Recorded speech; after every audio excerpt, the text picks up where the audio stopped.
Hello, Phoenix is rising and so are we. Welcome into the PHNX Rising podcast. Appreciate everyone joining us on a Tuesday night. We are almost there, guys. The regular season, Phoenix Rising's season kicks off in 4 days. In 4 days. That's pretty cool, man. But yeah, I am Max Simpson. I am joined by the one and only Mr. Owain Evans. How we doing, buddy? Yeah, we're getting there, aren't we? We're getting there. Gosh, we really are. It's kind of coming around the corner as Saul Bookman is now calling me mid-show, but I will not be answering. Anyway, we got a lot going on to see everyone in the chat. A lot of people saying, we're late and blaming various people. That's okay. They're blaming you. Yeah, that's what they do. The chat does what the chat does. See, I love Bandito's Bluebird. That's a deep cut. You boys are slower than the dynamic duo in Manuel Madrid. Manuel Madrid. Oh, boy. What a player. Oh, boy. Yeah, what a player.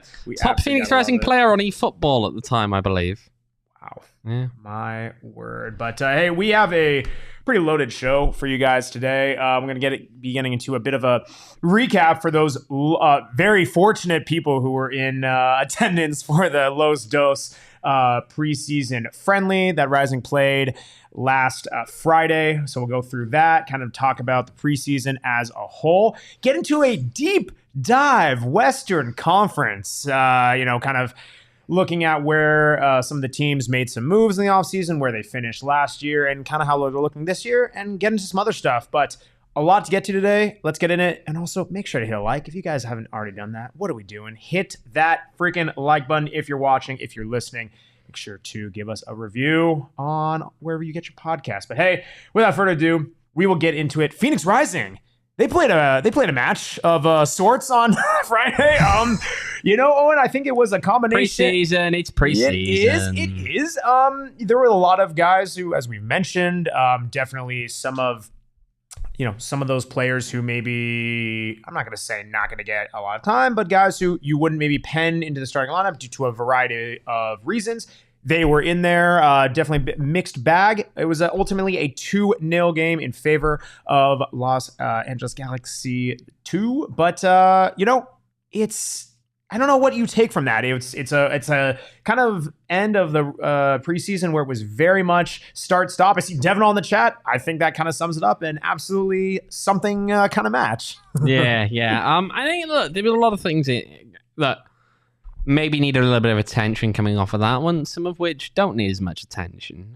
Because again, preseason, people were missing, some people were available, are more likely to be available now going into the season opener rather than where they were at the time of that LA Galaxy 2 match. But I think, look, if you were to ask me for what my real takeaways were, I think number one is I think we need to see a little bit more of an attacking focus in the very middle of the park, right? The pairing that was out there, Renzo Zambrano, Jose Andres Hernandez, very entirely possible, I think, that those two guys are starting. But what you look at when you saw the output from them is that there was a lot of sideways passes, a lot of backwards passes, but you've got guys there that are explosive. You've got explosive players coming alongside the flanks, right? You look at the guys coming up from the wing-back positions. You look at Edgardo Rito. You look at players like that. I mean, Gabi Torres can be that guy. Azakar can be that guy, right? Manjoma can be that guy. Your midfield needs to be able to find some of those runs that are going on down the flanks and be able to pick them out. I think there were times where they were a little bit lethargic, right? There were times where the ball would go through the middle of the park and it felt as though you weren't really working it through so much as slamming on the brakes at points, right? It slowed things down. And sometimes hold-up play and slow and get the game down can be good, but other times you miss other opportunities. And especially with the way this squad is built in certain ways, I don't think that's the right way to go about things. As you look at it in other regards, again, right, there was no Remy Cabral out there. That's an important part of this. Darius Formella, we know, has spent large parts of this season not playing... at number 9, and I'm not expecting necessarily that we'll see him play as a number 9 for a lot of the season itself.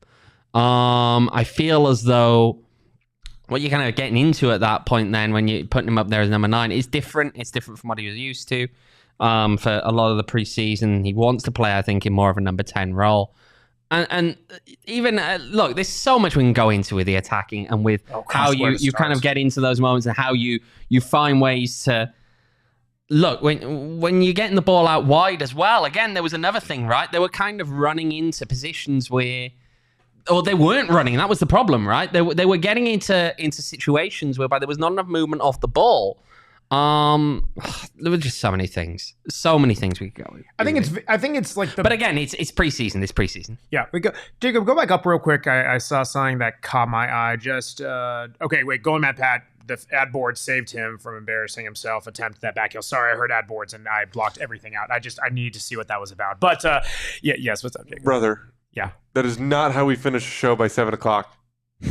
Wow, we're already just putting it out there. Well, thank you. Well, it's not my fault. But anyway, no, I think honestly the biggest thing that what we've seen from Rising's attack, not just in Friday's match, but and really not even just their attack, really the entire kind of thing we've seen through the preseason is just a big kind of bit of disjointedness. You understand that that's a thing that you're kind of working through with the preseason, especially, again, knowing you're working through so many different guys, working through a different, coach at the helm. But I think the thing that's just ultimately kind of disappointing is I think so much of it is kind of reliant on who's in place. And that makes sense. We saw on Friday night there are maybe a couple guys in there that you would tab to be a bit more aggressive on the ball from an offensive standpoint, which you like to see. But I think I just want to see that continuity from match to match of, listen, even if you don't have the guys out there, can you identify the style of play that you're playing? And I think what we've seen is you're working through the preseason, you're still getting there, but there were times where this team was maybe a bit too flat. There are times where maybe it was a bit too pushed up. I think you're just wanting to see some of that positioning come together. Yeah, you do. Look, there's still things to work on. I mean, the back line, let's be honest, Ryan Flood was playing as a trialist in that I thought it was Brian Flood. We didn't know for sure. There's no further updates as of today as to what we're expecting to see on Ryan Flood front. I will say, however, that when you're looking at a lot of these last few games, obviously injuries have impacted what the team's been able to put out. That's not been a secret particularly, that they've had injuries at the back. I do think that from what I'm hearing, things are going in a positive direction on that front. I wouldn't be too concerned about that long term. I think it's a very short term issue at the moment, dealing with some of those issues at the back. But I think that's again, there's a lot to kind of. There's just not a lot you can take from it. We can point at all these different things, but I'm still nervy about taking too much from it because, again, it's preseason. It's not necessarily the first choice team. And you're at a point whereby just trying to, I don't know. We can talk about it so much, but it's still, I don't want to belabor this too much because it's preseason, right? We don't want to really, really focus on what happens, given that there's so much different what could come next. Look at 2021, right? They were awful in preseason in 2021. Yeah. They come out and put several goals on San Diego to start the season, right? There's so much that goes on between the end of preseason and the start of the regular season. Apparently, spirits are high. That's what's important right now. Spirits are high. The boys are still confident. The boys are still feeling good, is what the word coming out of the camp is. So, we'll just have to bring on Saturday. I think the thing that I always go back to again for preseason, this is what I said a couple weeks ago, and it's still true, is in preseason, really your stock can only go up, again, in the sense of if you're not performing well, if you're not getting the score results, it's preseason. I'm not saying you necessarily throw it away, but again, they don't count towards your actual regular season tally. If you're looking great in preseason, that's just money you're ahead of schedule. Again, I don't look at the results. Do I care that they lost 2-0? I mean, sure, you want to see a win, especially given the competition, but like, it's not the end of the world. The sky's not falling. Again, I don't look at the score line. I don't even look as much as necessarily the attacking play. While you do hope to see that happen, my biggest thing keeps on going back to, which I said before, just where is this team positioning? Are they understanding the new concepts that are being thrown at them? Yes, there's a bit of what's called like continuity, but like you're just trying to figure that out. It's not the easiest sort of thing. And this comes with, again, you're overhauling so much. You have so many guys who are not in their right position. Like you're just trying to figure it out. Yeah, we'll get there. The other thing about it is I would say some of the attacking concerns are kind of, you can point out the fact that obviously Danny Trejo, Manuel Arteaga, you haven't fully replaced that pairing.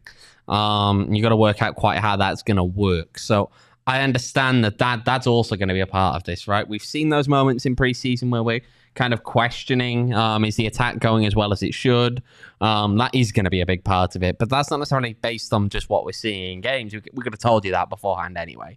Quite how they gel, quite how they keep working on that. And again, knowing that we haven't necessarily seen too much of a perfect front trio throughout the course of the preseason. Again, we're going to have to wait and see. Guess we will see, man. Well, Phoenix Rising, right? They had, like I said, we talked about this match. We've talked about other preseason match. What is kind of your overall perception of just, I don't know, I guess I don't want to say let's get into a grading standpoint, but if you're going to have to assign a grade, no, you're complete. You're giving it's it complete for this preseason. one. There's no point in giving a grade. I'm not talking about results. I'm talking about how do you, maybe not a grade. How do you feel? I don't even, again, right, as I just said, how are we going to grade the forward line if you're going to make a presumption, right, that in an ideal world, the attack-minded players you're looking for is going to be somewhere involving Formella, Cabral, Panos. How many minutes we've seen those guys together in preseason? How many minutes can you remember of them together, Max? Yeah. Right? Okay. So this is the thing, right? I understand that maybe we want to read certain things into it, and certain things we can read into it, to be fair. I think the midfield actually is something that really this preseason, and knowing that I think that's a kind of pairing that we could well see in the regular season, that is something that I worry about if they don't maybe try and change things up a little bit, maybe see if there are different ways of tweaking that. That's something that concerns me. But overall, the back line has been really spotty game to game. Rocco showed up halfway through. And the forward line, I don't think we've seen their best forward line put minutes in together during the preseason. So I'm nervy to really give this any kind of grade. Sure. Let me rephrase. Which area of the pitch do you feel most confident in? If everyone's fit, the defense. Okay. If everyone's fit, the defense. Okay. I respect that. That is a fair point. Yes, seeing Mikey in the chat, kind of echoing preseason doesn't count for much. Kind of seeing the chat seems right. Chat, Mikey saying preseason doesn't count for much. Seeing Kevin saying going home in 3 games would have been nice. You're allowed to have both. I think again the beautiful part is like no matter how we look at this, while the preseason might be a growing step for this team, it's by no means going to really even factor in because again these results don't matter. Yeah. Well, what does matter to me? It's our friends at Arizona Lottery. That's the ads. Of course the ads matter. Of course they matter. That's my freaking livelihood. Oh, my goodness. Well, Arizona Lottery, right, it can, should matter to you guys. Can absolutely help you out in a jiff. Really cool thing with their Arizona Adventure program. They got 3 ways to win big. First, play any of their 3 Arizona Adventure Lottery tickets featuring 3 iconic landscapes, Picacho Peak, Monument Valley, Camelback Mountain. Boom, easy to do. Number 2, go to a geo check-in location, one of 10 destinations across the state, and check in at azadventure.com. You can check in on location for a chance to win $1 million in cash and Arizona travel prizes. Our Coyotes crew did that at CCWP in the chat.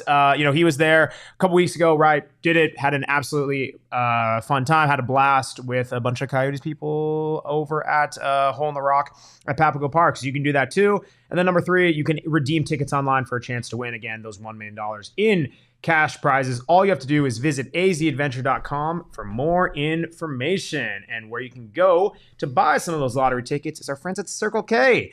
Circle K, they sell Arizona Lottery. They sell a bunch of, sports drinks and fountain drinks and gas and snacks and jerky and other things that I will not be dropping free ads for. But I will drop their Inner Circle program. Their Inner Circle program, it is phenomenal. You can save 3 cents per gallon every day. You get 25 cents off per gallon on your first 5 fill-ups. Get a nice Polar Pop. It's going to be hot. There's going to be a big old tailgate for Banditos going on for Saturday and everything like that. Make sure you stop by with a little Polar Pop, with some Circle K action. I got a shout out, by the way, from a someone related to the club. I'm not going to identify who sent me the very recently an image of them actually going to get a Polar Pop and saying that Max's ads are working.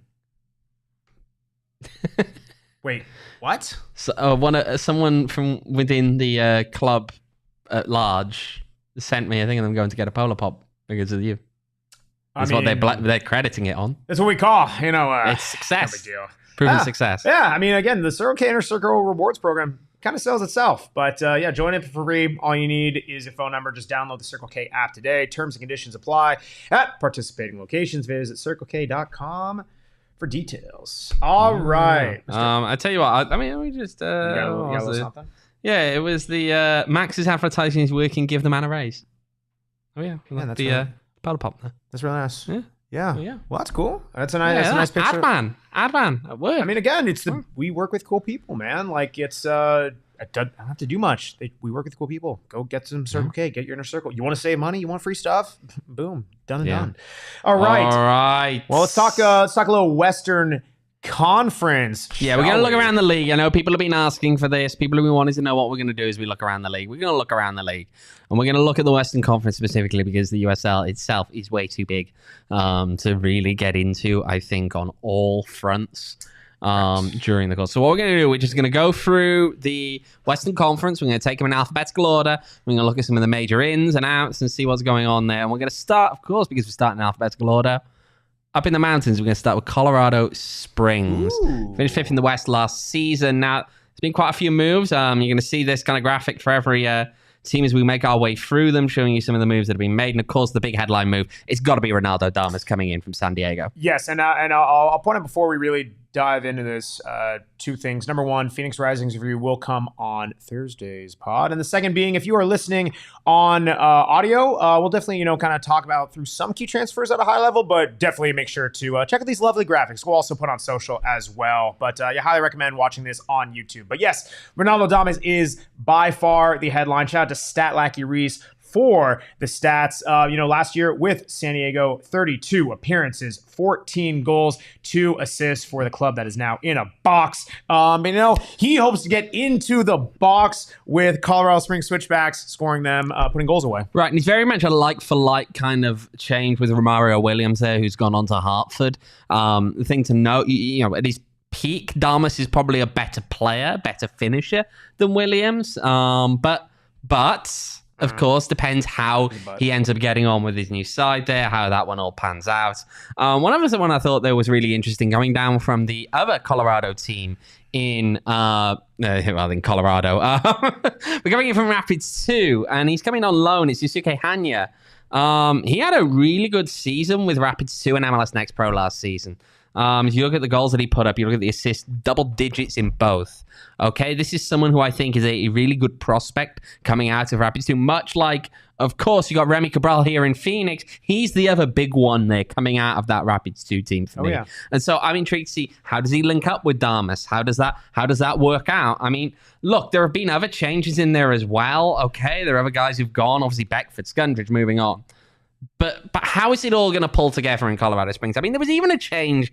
There was even a change in managers slightly there. James Chambers taking over now, the full-on head coaching role. He was an assistant. Stephen Hogan has stayed within the organization. He's moved on to a different role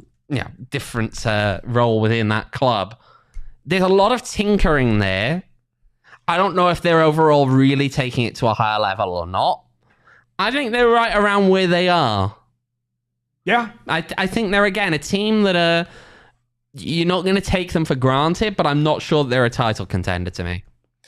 Yeah, I mean, you've even seen it when they played Rising, like especially the home field advantage that they have. Like, it's definitely not the easiest to go and play there. Rising found that out at the end of last season.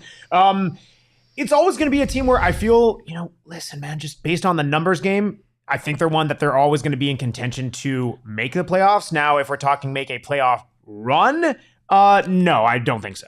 Okay, right. So we should move on now? Yeah, we're going to move on. Speaking of a team that we don't think will contend, nice. To a team we think will contend. Nice. I think could contend if it all pulls in together here.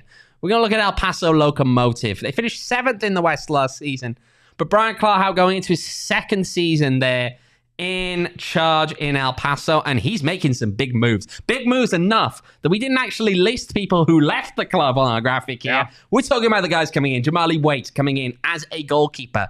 Really, really did a good job up there in Pittsburgh. And then you look at other guys. Dylan, Elijah Martin. How many different pieces they bring? I mean, the back line is looking decent with a guy like Elijah Martin coming in from San Diego. But again, Dylan up top and some of the other guys there. Moshaban, Rivas, right? Yeah. Yeah. They're really pulling in some interesting pieces here. I'm really intrigued by what they're going to put out. Are you saying you're hopping on the locomotive, hopping on the train? Oh, don't make that comment. But seriously, look at the goals that they've got between some of these players up top. Yeah. Look at the contributions they've been getting, that these players have been putting in across different teams from across the league. They're not, Michael's saying a playoff team. I think they're top 4. I think they're top 4 in the West this season if it pulls together. I can't wait to clip that and not include that part if it comes together. Got that? Clip that, Reese. It could well be the case. Come on, unlike you, Max, I don't bet silly things on this, but I think that they're a very good team. I think they've got you've even got Armando Moreno in there as well. Sure. There's a lot of options. A lot of options. Can't be worse than the keeper they had last year. That head case. I know. But of course, it's also been somewhat then of a real changing of the guard there, right? And you look at some of the people who've gone. Mark Navarro, was he Benny Diaz? You're mentioning there. Lucha's obviously gone. It is a lot different, I think, to maybe the El Paso of previous issues. I think that, and Michael, I think, is right here. Playoff team was Colorado. El Paso was a home playoff team. If this all comes together, they have got the talent there. They've got the talent there that, to me, they can go on a run. I'd be intrigued to see. I will be intrigued to see. We shall see. So you like top 4 for also, Yuma, I don't see playing very much. Goalie man Pat in this squad. I don't think he's a star there. I think top 4 for these guys. I really think they're capable of it. I really think they are. Well, what do you feel about our next team, a little FC Tulsa? Oh, gosh, no. Right. We're moving back down the table here, and it's a team that finished 10th in the East last season, and I don't envisage them doing much better this year. Now, of course, there was a time when, again, just look at what's happened there, right? Blair Gavin, the head coach, he left them. Yep. Okay? They had some really interesting players lined up. They did. They had Adams. They had Kelly. Both of them have gone. They haven't even kicked the ball for this team. They're not even on this thing because they came in and went. They didn't play a game. They joined in the offseason. They left in the same offseason. That takes talent. Okay? That really does. Now, if you look at other guys there, I think Arthur Rogers, coming in from Northern Colorado, I'm intrigued to see what he can provide there, right? He's a creative player. We'll have to see what he does. Of course, when you've got Portillo as well coming in there, again, they're names that people will be familiar with. And yes, you've still got Philip Goodrum and the likes there. But, Epps going out, he was a creative player. He was someone who was pretty important. He's heading out to the Eastern Conference in Hartford again. We're not getting into them really today, but you'll see bits and pieces as we go through, of course, of players that are heading in that direction, that are heading to Hartford. I think they're going to be legit in the East. I think they've got some better players. Of course, we'll have to wait and see on that one. Colin Fernandez leaving as well from FC Tulsa. I think it's going to be, as you look at this now, to me, the thing about it from FC Tulsa's perspective, I think you're looking at this, if you're them, as the season that could have been. If that midfield that they were supposed to have had stayed there, yes. Okay? If you were opening the season with Charlie Adams and Jeremy Kelly, what does that do to them? I think that possibly turns them into a playoff team. Okay. But I don't necessarily see a playoff team in what they're bringing now. Okay. I don't think that they've necessarily got enough there. It's going to be an interesting one. Again, you got Philip Goodrum. I understand that. I understand that he's a guy who can find those goals for you. But this still just... I don't know if there's quite enough there. I don't know. I mean, maybe if those guys were on there, it makes a difference. But, I mean, you kind of look at what's left over, and it's just not I don't know. It's not incredibly compelling in my eyes. Some team who... It's going to be weird to kind of say this out loud, but I think we've been... playoff contender? Kind of been pretty compelled by what they've been doing. It's none other than, Las Vegas Lights? Las Vegas. Let's take a look at Las Vegas and what they're bringing to the table. Under new management, of course. Joey Bats. 12th in the West last season. Joey Bats comes in. Jose Batista buying Las Vegas Lights. And suddenly they're trying. I mean, yeah, they're trying. We thought we'd list a few here. I mean, you could name the entire team, to be honest. Good. Transfers in because they haven't kept anyone. They've got a new manager. Of course, Dennis Sanchez coming in. Yeah. And the key one here to me, I think, if you're looking from a Phoenix Rising perspective, of course, is going to be Solomon Asante because this is a face that you're very familiar with. Do I think that he is a critical piece in the way that he played in Risings? Real peak years under him as captain? No, I'm not sure that he quite has the legs to do it at the level that he did. But you never lose that technical ability. You never lose the ability to find other players, the ability to just find goals. Look at the number of goals he scored when he was here in Phoenix, right? This is someone, I still think he's got it. You see it in moments within the 11. You don't see it constantly, but we saw it in moments over there. Of course, Charlie Adams as well. We mentioned he was supposed to go to FC Tulsa. He was their first signing this offseason. He's an interesting player. Again, he's a good number 8. I think he's someone who can really contribute to this team. He's quite a creative player at times. I'm intrigued to see what he did. Of course, he did well with his previous side. Again, rest in peace. But then as you look at other guys in there as well, there's just there's a lot there. I mean, Clemente, I think, was the other one we had on the graphic, wasn't it? It was Clemente that we put in there. He came in from Clemente coming in from Oakland. I'm just intrigued. I'm still not sure if there's enough there. I'm not sure if they've announced enough depth. I'm not sure all of that side. But I think they've got the bones of a team that could make the playoffs now. Yeah, I mean... And that's something that we haven't seen in Vegas for a long time. I mean, it's a very, very low bar. But that being... I think the big thing is it's if all of those guys click, some of the guys on their team that some of their... We'll call it what it is. Some of their better years are a little bit behind them. But it is an upgrade over what they've had. I mean, I'm seeing Reese in the chat saying big mistake letting go of Andrew Carlton. There's definitely going to be a number of players who are able to really carry on that firepower and striking ability. So we're going to really see how it all gels together. Yeah, I mean, again, it's I think night and day compared to the Lashbrook organization that was run there. I know that in an interview that he gave up in Vegas, Batista said that, look, there were some things that under the previous ownership, this team just had to find ways on and off the field to get away from.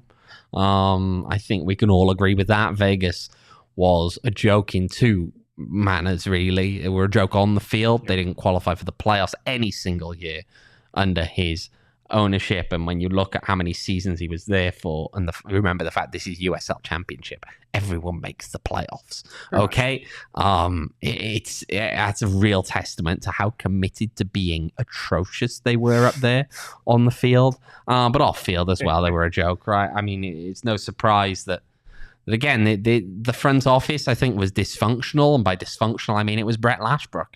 The vast majority of it felt like it was him pulling the strings in that club. As the Llama resigned.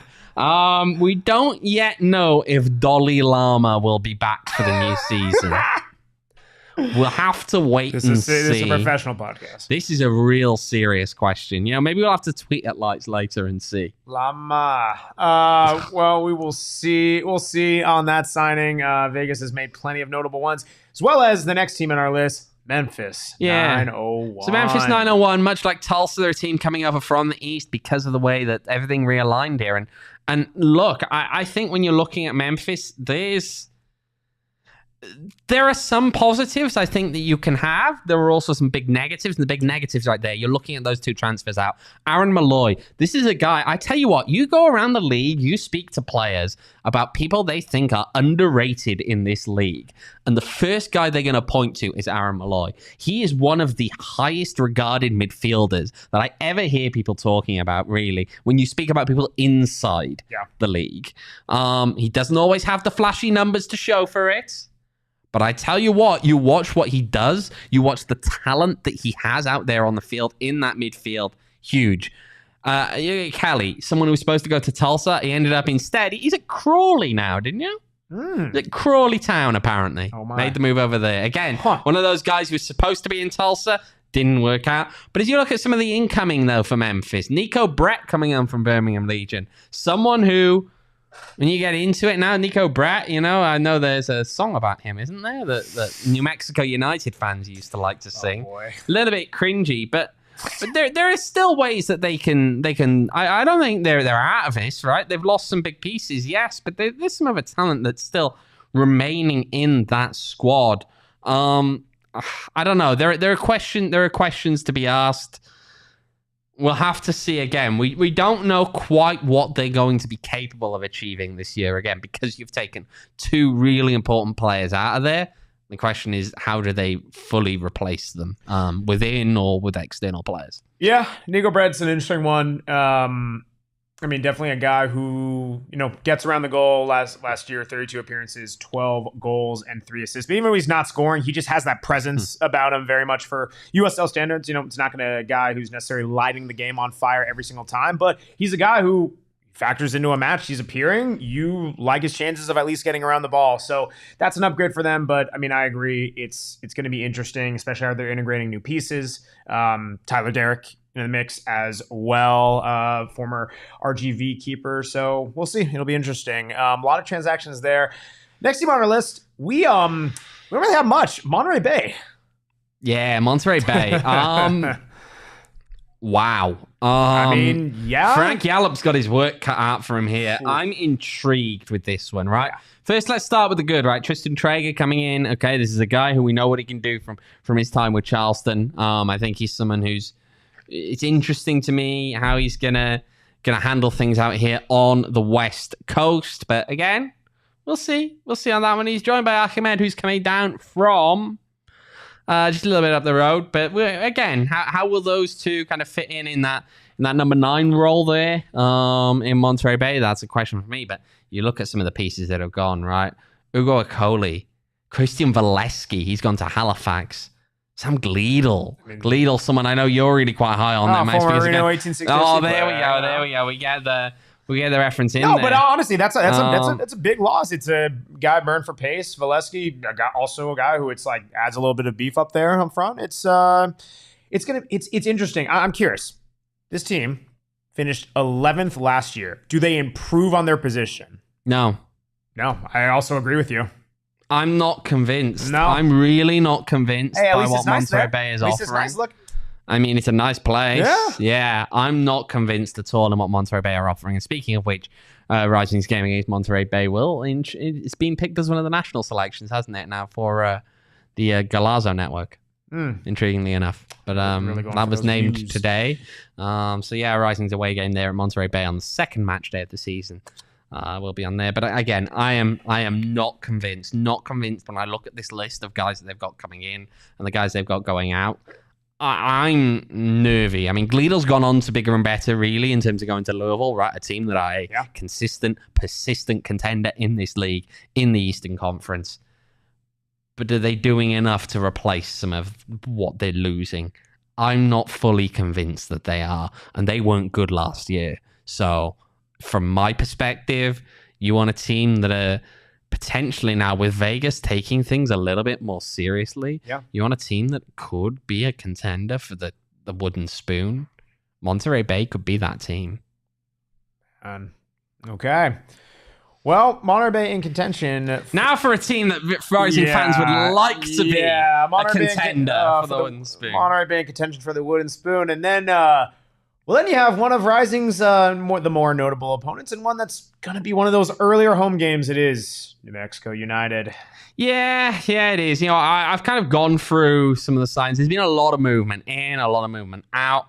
Owain Danladi, I've kind of picked him and highlighted him here because I think a lot of the incoming players for New Mexico United, they're people that are taking a big step up. Now, if this works, it could be very good, but it could also completely fall flat on its face. Now, Danladi, someone who was drafted pretty highly in that MLS draft in the past, but we went number 1 overall. Am I correct in that one? As I look over to Stat Lackey for confirmation. Yeah, I've given a little finger up to wait, but as we wait, I'm told yes, he did. But as you look at some of the other guys there in Flan, Misaleto, or I don't know how I say it there, to be honest, but there's a lot of players there that if they make the right step up from playing at a Division 3 level. Interesting. Now, again, though, you look on the outside, right, and you've got Suggs retiring, right? He's someone who was a leader over there. Chris Weehan has left the club on a free. He picked up an injury. Hasn't really confirmed Stop retirement chirping in there. that Chris Weehan's wife on Twitter, bro. Come on. Doing this. Come on. But I haven't confirmed he's retired. They were just devastating news. He's injured and he's gone. I mean, it was a very bright and colorful graphic for what the information followed. Yeah, it was. And I mean, again, there are people who, again, we've known as long time names. Some we've already gone over with Moreno, Portillo, names that we've brought up when moving to other teams here. Austin Yearwood's left as well, right? So there's going to be quite a different squad out there, I think. Santi Moa, not sounding, I don't know the full details on this one, but indications didn't necessarily leave on the best of terms.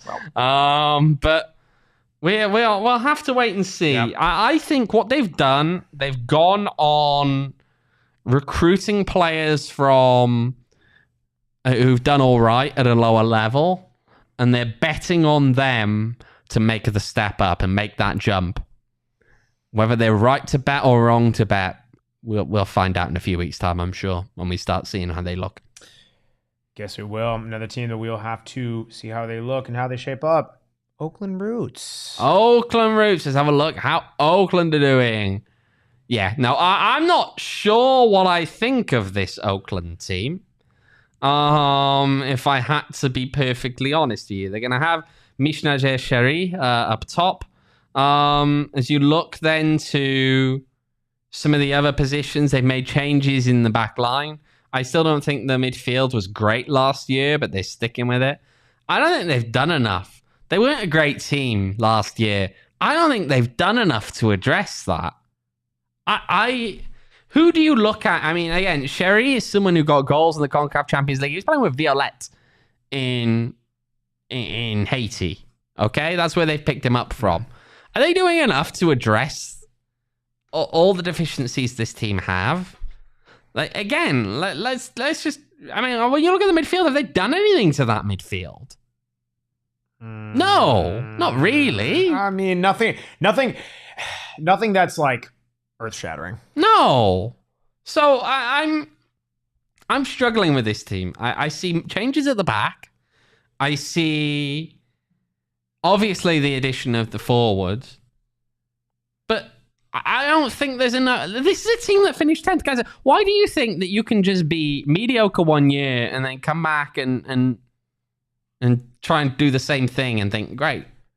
I think the big difference that we've kind of seen over recent years in USL is there's one or two ways to really kind of dramatically improve your stock or kind of your eye perception within the league. Number one is it's fielding a good team and making incremental changes or shifts, really trying to run it back once you have a core group of guys, making sure you keep adding young, not getting too long in the tooth, all that stuff. The second is kind of seeing what Phoenix Rising did. Is it's almost a complete overhaul. Where you saw what Phoenix Rising did the last offseason, you're seeing how Las Vegas Lights completely overhauled, and we see that better in our perception size. You can't really play with this round of, oh, well, we're kind of running back the same team, but here's like 2 or 3 different guys. That's not really going to move the needle. Listen, this league, 2 out of every 3 teams are going to make the playoffs. But the issue is not just getting into the playoff pictures. Can you actually make a run? You really have to kind of get as aggressive as you can, and this just isn't doing it for Roots. No, I think they're going to be in for another season of struggling. I just don't think they're being ambitious enough, and I understand it's hard from where they're at as well financially. I mean, we need to be real with this, right? They're not one of the most... they're not one of the richest clubs in this league, particularly. They don't go splashing the cash, so I understand that's going to be a part of it. But still, I don't think this is a particularly adventurous move from them. I'm just ready for, I think, another season of Oakland Roots mediocrity, to be honest. Yeah, that's a very fair shout. Well, one team that we will have to take a look at is one that when we visited them in playoffs, they serenaded us with the lovely, you'll never say that, you'll never say that, USL champions, you'll never say that. And look at what we have to say now, Orange County. Yeah, so Orange County, look, the outgoings, to be fair, not that bad overall. They've not really lost a lot of people here. Brent Richards retired. But then there's the big one. And the big one is Milan Alowski. Yeah. Got over to Nordsjælland in... One we knew of already in the season, but still. We knew that was coming, so that's not a surprise to anyone. The question is, what have they done to replace him? Now, as you look at Zubac, Ethan Zubac coming in from Nashville, he's someone who scored goals with LA Galaxy too, but he hasn't scored goals since making the move up to MLS, really, of any note. That worries me because I just don't know if there's the proven kind of replacement in here for Milan Alowski in the pieces they brought in. They brought in a load of guys who were a little bit inconsistent, who could be quite hit or miss. Yes. I'm not thoroughly convinced that we're going to see this team repeat what they did again, because Milan Alowski's such a special player that he just, he can pick a game up by himself and turn it around. I don't know what we're going to see from Orange County in that regard. Still, I think the bones of a decent team. They do not worry me at all about the idea that they'll miss the playoffs or anything silly like that. But they're not going to be as good as they were last year, I don't think. No, that's very fair. I mean, right, they finished second in the West. That's quite a perch, but we'll see. I mean, I don't know. Some of the guys, Alowski is obviously the key loss, kind of going off of Brent Richards. Just, again, not a very super high ceiling kind of guy, but just, they've lost a couple players who kind of the core of what they've done. Yeah. So it's going to be very interesting how they kind of retool. Again, they lost a lot of glue guys. Both of those guys are. They do. One team also going to be very interesting, seeing how they fared and made it all the way to the Western Conference Finals. Sacramento Republic. Yeah, Sacramento Republic. Wow. Okay, their offseason has been, I think, wow. They've kept such a good core from that team that did so well last year that even without the addition of new players, I'm still concerned. And then they go and bring in Trevor Aman from Northern Colorado, knowing what he did last season. 26 goals. Yeah, that's pretty good. Last season in League One. They go and add that to what is a dangerous team already. And I mean, then you're adding as well a guy like Jonathan Ricketts, who I think can contribute here, coming in from RGV. Again, there are a few moves. They haven't necessarily brought that many people in. They haven't necessarily let that many people go. Yeah. That are particularly important here. I just think that there again, look, I know that Michael will say in the chat, boring brings balling. Yeah, fine. It's not boring if you're in first place. Also, yeah, if it gets you there and if it works, and you, again, like I said earlier, if you're able to bring back essentially pretty similar team, and then you kind of just retool with some big heavy hitters, which Trevor Aman very much is, man, that's pretty good. It's pretty darn deadly. Yeah. That's going to be a very interesting one. I mean, okay, we asked the question about Monterey Bay. Are they going to improve? Sac Republic, do they drop off the perch? Hard to tell because it's always so tight up there at the top on times. they'll be up there. They'll be up there or thereabouts. Ain't it? Okay, if they finish outside of the top 2, I'd be shocked. Wow. Okay, I'd be shocked if they don't finish top 2 in the West. I think they're that good. I think they'll return. Clip it. Well, our last team in the Western Conference. Mike, hang on a minute. No, I'm gonna hop in with Mike. Yes, they have a great regular season and fail in the playoffs every year. They were within how many minutes of winning the Western Conference? I think listen. Like, you can say fail. If you make the conference final, I don't think you can view that as a failure. I mean, also this is not to take a self-inflicted shot, but like until last year, you could have said a lot of the same things about Phoenix Rising historically. I mean, it's one of those things. SAC, whether you listen. Phoenix Rising fans, you don't like them. We totally get that. They're a team who consistently, the way they've built, the way that they've performed not only in USL competition, but also in Open Cup runs, like that's something where that consistency over that many years, pretty hard to do. The fact that they're always going to be one of those top 4 teams or so in the West that you really have to look for, and then they actually ended up getting first in the conference last year, that's not like easy to replicate. So like I get what he's saying, I get what you're saying, but like I don't know, man. I mean, they have had a lot of failures. One can win all at the end of the day. Fair again in the playoffs, but I don't think you gotta be able to every year. Yeah. Oh, well, it'll be interesting. Last team to look out for in the Western Conference. And a team who's they've lost a lot of guys. They brought in a lot of guys. San Antonio, I don't know. This is kind of all over the place with me. This can really be a big boomer bust in my eyes. It could. Of course, we have to bring in Kev Lambert coming in on loan. Yeah, that one is weird. I look at this, right? I look at the team they've managed to assemble, and I look at what some of these guys have managed to do, right? Juan Agudelo, 5 goals last season. Is he that impressive up top? Probably more the pedigree than anything. Lucho, I mean, 9 goals last season. Fair enough, but he's 33. Yeah. I'd be worried. I think they've made these signings. I mean, Jordan Farr's out, of course. Writing was kind of on the wall for that, I think, by the end of last season. You saw him on the bench as a goalkeeper. He's head over to Tampa Bay, over in the East. But look, it's a big change. There's a lot of change here. I'm intrigued by it. I'm also intrigued by how these guys settle in, because the thing about big upheaval in a team like San Antonio, it's kind of one of those things that's always intriguing, right? I was chatting with someone the other day about Kev Lambert making the move to San Antonio, and the comment given back to me was, well, good luck to him with that, coach. It's a weird kind of... just something that keeps coming out, and I wonder if it's partly just the way that they try and, kind of push, the whole mentality monsters nonsense. But I'm gonna say it, I think it's nonsense.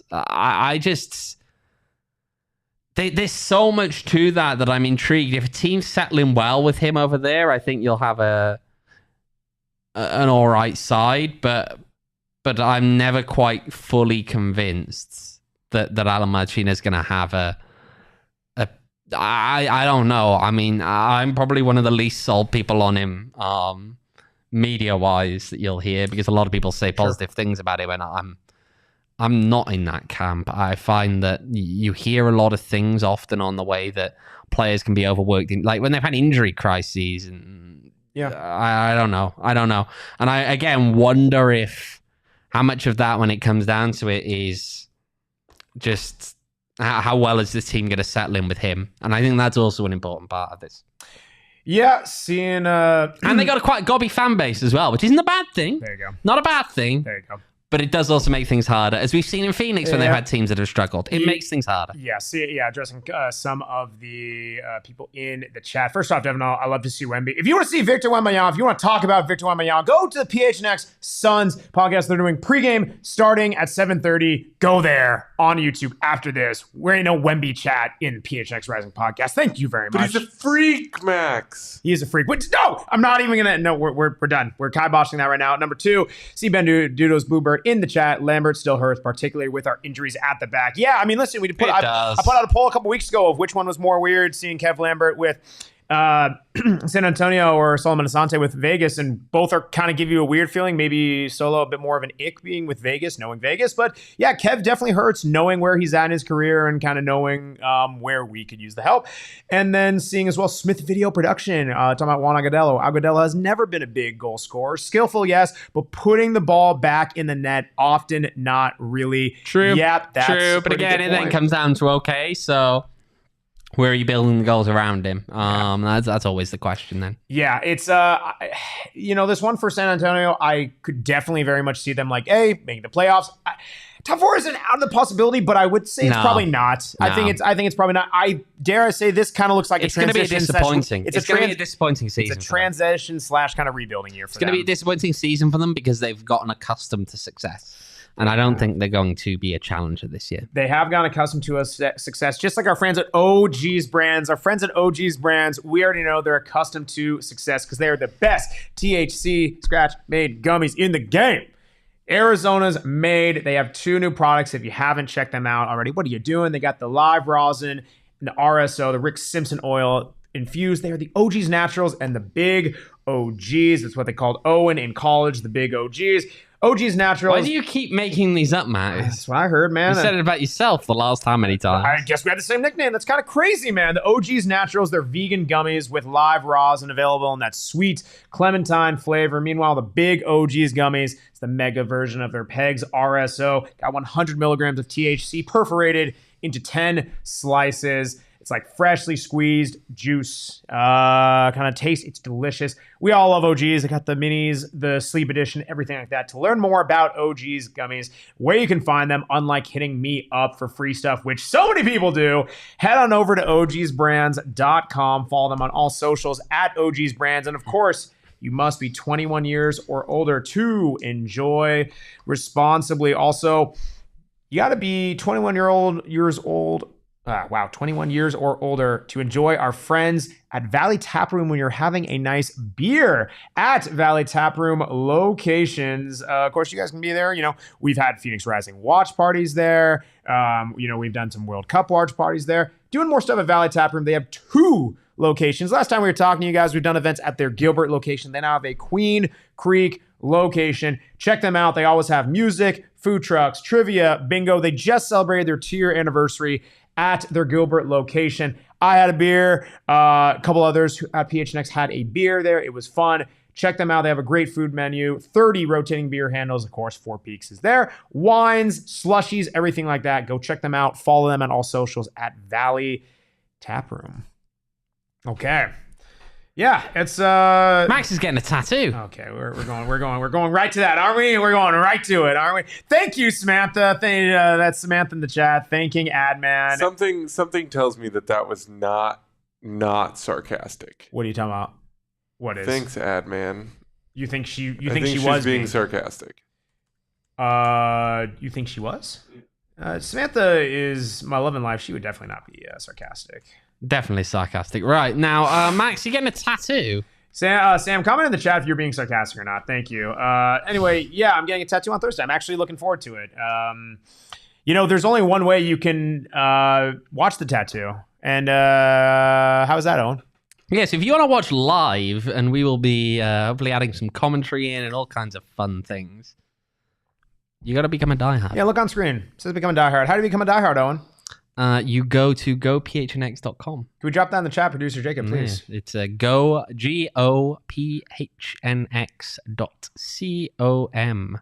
There you go. Yes, it's Spelled also it all out for yes, you. it's in the chat. It's in the YouTube chat. It is also in the links on all podcast platforms. Again, we cannot emphasize this enough. If you have been listening to this, whether it's been a day, a week, a month, over a year for this podcast, and even if you've been listening since May when that prediction has been made, the only way to see it in its totality, live and in the flesh, there is not going to be a full version anywhere else.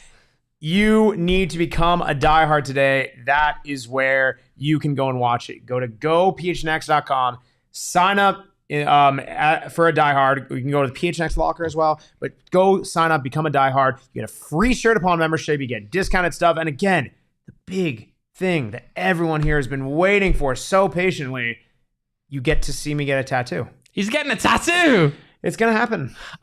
For Gunning Pat, they're asking what's the over-under on number of squeals of pain. I wouldn't say squeals of pain, but the counter over-under, we're going to get this set independently. Yeah, we gotta get a panel. It's going to be legit. Our friends at BetMGM. It's going to be legit. Yeah. We're not going to... I don't think that's on BetMGM. Yeah, I don't think it is. They carry many props and odds, but that's not. No, I don't think that'll be one of them. But we will make the decision on where we're going to set that bar. Well, a shout out to Samantha in there with the always sarcastic. Yeah, can we kick her out? Yeah. No, I no. Let's kick her out. It's a mouthful of that. She's also no, I'm not going to go you there. You heard it here first. What's you that? would like to ban Samantha from the chat. Wait, no, I'm not saying that. They don't have any other options, so it sounds like that's what you're saying. Well, no, I think that's what Max just said, isn't it? Does that apply to real life? I'm not saying I wanted to. I'm just asking the question. You'll let that be where that be. I'm gonna get a info later. Yeah, it's gonna be interesting Thursday again. Gotta become a diehard. It will be fun. Max will be getting a tattoo. It's gonna be great. Yeah, become a diehard again. We're gonna have a full office as well because there's like 2 post games on that night. There might be special guests. There'll be a lot of people. It's gonna be a whole thing. So again, regular pod. On live on YouTube Thursday 6 p.m. That's where we're gonna have we're gonna have the tattoo prepping, everything like that. Like that will be free. That's gonna be open to public, everything. But like, if you want to see this man cry, you have to become a diehard. There's no only tears. That's not gonna be on. I don't cry. I've had multiple tattoos. I'm not gonna cry. But anyway, 7 p.m. directly after the podcast. Challenge accepted, eh? I think that's bordering on a couple other legal issues. Anyway, 7 p.m. directly after the podcast is when it's then going to become a diehard exclusive. Again, become a diehard at gophnx.com. But the other big thing here is there's only one way where you can actually watch it if you are a diehard. You must be in our Discord. So again, sign up. Become a diehard at gophnx.com. If you got an issue, make sure to reach out to us well in advance. Yes, if you are not in the Discord for whatever reason, you can find that in your diehard membership. If you are still technologically challenged, like insert person, stat like Reese, you can DM either. Let's not be mean to Reese. It's joking. That's all I got. You can DM myself. You can DM Owen. You can DM phnx__rising. Get those questions and get our help fast, because if it's hitting 6 p.m., if it's hitting tattoo time on Thursday, if it comes in later than noon on Thursday, I make no guarantees that we will do our best. But like, I'm gonna be tattooed. I'm gonna be apparently there's an ouchie counter going on. There's only so much I can actually do. Max is gonna be sitting in the corner of his office contemplating how he got here. I mean, I know exactly how it's. It's right here. But again, become a diehard. If you are a diehard and you're not in the Discord, FitFo, and also ask us. We will help you FitFo. All right. Should we stop it? I hear Jacob Franklin is. No, let's do everyone a favor. Remember, we will see you on Thursday at 6 o'clock. We will see you on Thursday. Follow us on socials. Follow us on social. PHNX__rising. And remember, it's a beautiful game. It's even more beautiful. What else? What are we missing? You missed follow me on Twitter, Max Davidson. Follow Owen on Twitter, OJ Evans 18. Sure, but I mean, they know where we are. Not everyone. There's some new people in chat. Most people do. That's how we grow. It's follow Reese11_ on Twitter. Follow Jacob Franklin at JFrank14. Jacob Franklin. I don't know. Don't follow Jacob. He doesn't want to follow us anyway. And it's a beautiful game. It's a beautiful game, but it's even more beautiful. Don't do this. It's even more beautiful. I don't like this. If you sign up to become a diehard, so you can watch Max Simpson get a tattoo in 2 days. See you then. We all silly like the mayor.